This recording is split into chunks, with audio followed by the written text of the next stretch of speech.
Hari Om. Many times when one becomes a master at something, in that mastery there is the knowledge becomes wisdom, wisdom becomes crystallized, and that nectarous nature of that which is crystalline is so beautiful, palpable, that for ages together it remains as an inspiration. As we go through the nuggets of wisdom in the last 10-15 days, we have arrived at a point so that we can understand what it takes to be a seeker. And Pujya Gurudev, we have discussed several quotations of his so that we can clearly understand from the master's perspective their own experience. There is one nugget of Pujya Gurudev's which is a time capsule. It's an immemorial one. He used to use that regularly in almost every talk, every discourse of his, and it captures in a very easy formula a flow chart, and he used to call that chart as the BMI chart. So let's take a look at that BMI chart and try to understand Vedanta in a very easy term, easy flow. So this is the BMI chart. On the top there is Om, then V stands for Vasanas. BMI, it's not the body mass index, but it is body, mind and intellect. PFT is perceiver, feeler, thinker. OET is objects, emotions, thoughts. Now as the arrows point, it's from the top where you see the Om. From there it comes down to the Vasanas, then to the layer of BMI, then to the layer of PFT, then to the layer of OET. Top-down approach. We as an individual, it's an amalgamation of these body, mind and intellect. Through the body, mind and intellect, we become the perceiver, feeler, thinker to the outside world of objects, emotions and thoughts. Though the emotions and thoughts originate within me, but it often is with regards to the outside field that I am constantly interacting with. Each person is endowed with the body, mind and intellect. There is the physical aspect, body. Then there is the mind aspect of it. Then there is the intellect aspect of it. Each one of us is endowed with this, and again, depending on the environment, depending on the circumstances that we are living in, the body gets defined as a well sculpted one, most beautiful one, most attractive one, depending on that particular time and space. Similarly, the mind, how sharp it is, how deep it is, how much it is endowed with good emotions, or how cunning it is, whether good or bad, each one has a mind. Then the intellect, how deep is its understanding, how well laid is its value system, whatever be it, each one of us has a definite body, mind and intellect. When we identify with the body, we become the perceiver. When we are identified with the mind, then we become the feeler, the one who has become emotional, feels the emotion. When we are identified with the intellect, we are the thinker, the perceiver, the feeler and the thinker. When do I become that? Whenever I am identified with the corresponding agency of body, mind and intellect. When I interact with the outside world through my body, mind and intellect, as a perceiver, feeler, thinker, through the body I am leaning towards the objects of the world. Through the mind I am going towards the emotions, so I become the feeler. Through the intellect I become the thoughts, therefore I become the thinker. Now each one of us is basically constructed in this very pattern. There is absolutely no difference. This is how we function. How well we function depends on how well are we integrated with our body, mind and intellect. Whatever clarity the intellect holds, does my mind communicate it efficiently?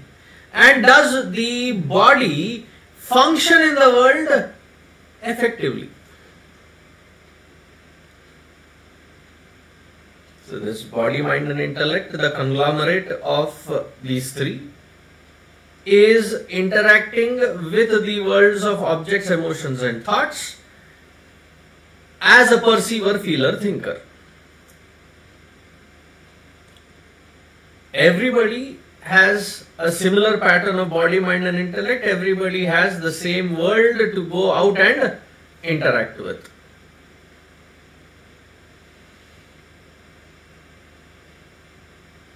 If my equipment of body, mind and intellect is in a good shape and condition,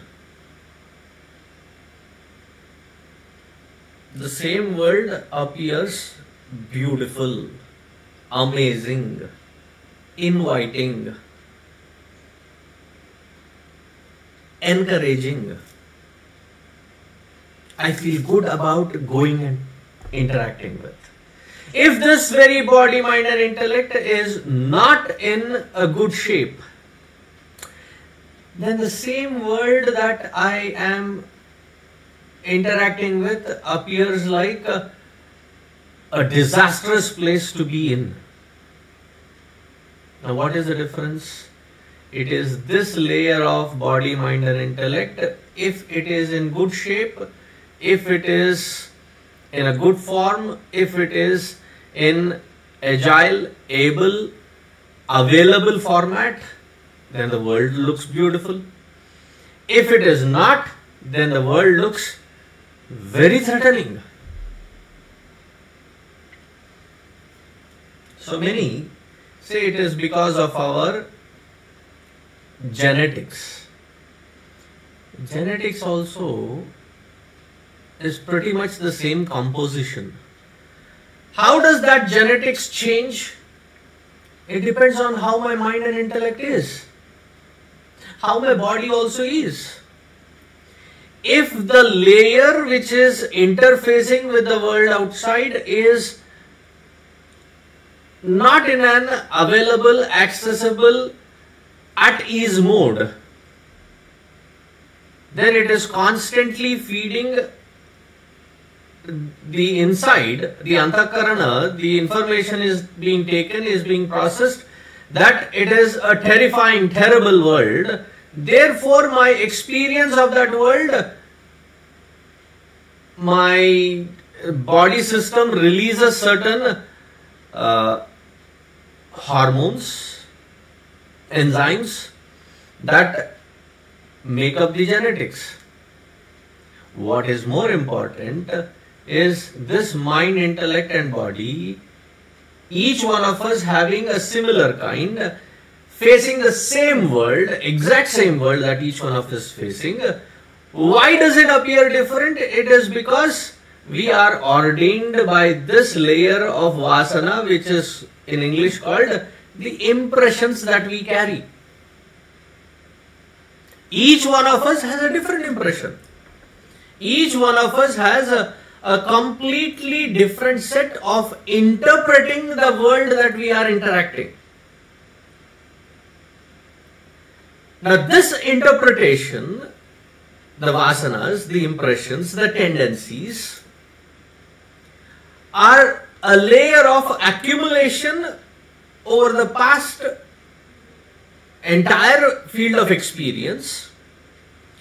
Here, one beautiful aspect is when they add, the rishis have added, the understanding of these vasanas and tendencies is not just from this life, this environment that I am living in. It is a continuum of my past births which has brought me to this shape of body, mind and intellect. So those vasanas, then if I am carrying those vasanas from earlier lives, then how do those vasanas form? When I go into this field of objects, emotions and thoughts, the impressions are created. Now to understand this impression, let me give an example. When you eat a Indian meal, Punjabi thali, Gujarati thali, Tamil thali, Andhra thali, whichever one. When you eat sambar rasam or dahi balle chole or dhokla phapda, after eating, most of us in Indian system, we like to eat with our hands, yes, bare hands. After eating, we wash thoroughly with soap. Especially when you eat rajma, chole, sambar, rasam, there is that fine layer of smell, vasana, that remains on the hand in spite of soap and thorough washing. You can immediately smell that and tell what that person must have had because of the masalas. Similarly, the masala of life which gets imprinted in the inside.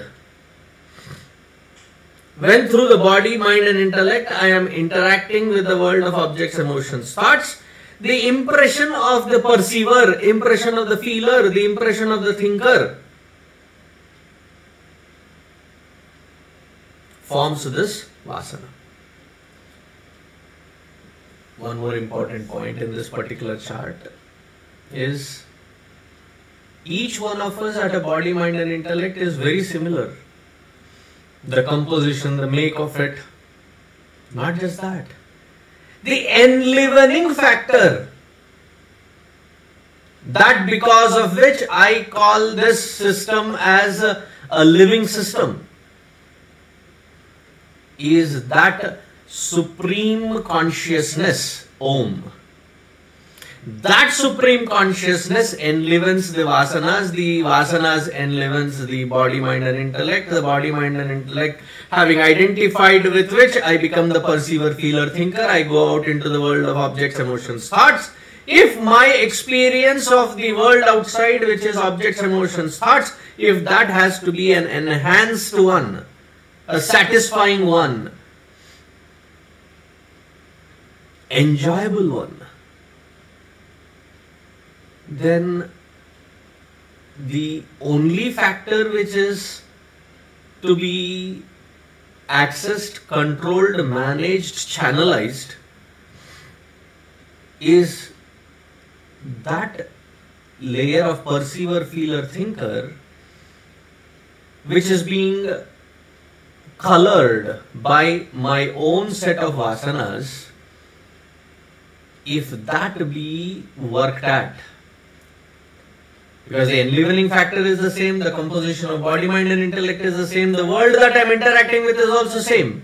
What makes the difference is the textural quality of this vasana. The more sattvic it is, the more enjoyable the life is. The more rajasic and tamasic it is, the most disturbing and more sad the experience is. It is not the world of objects, emotions, thoughts which are bringing me the sadness. It is the textural quality of my vasanas. There is so much more that can be spoken. But I think we will stop here. We'll call this as Understanding DMI Part 1. We will dwell further deeper into this in Part 2.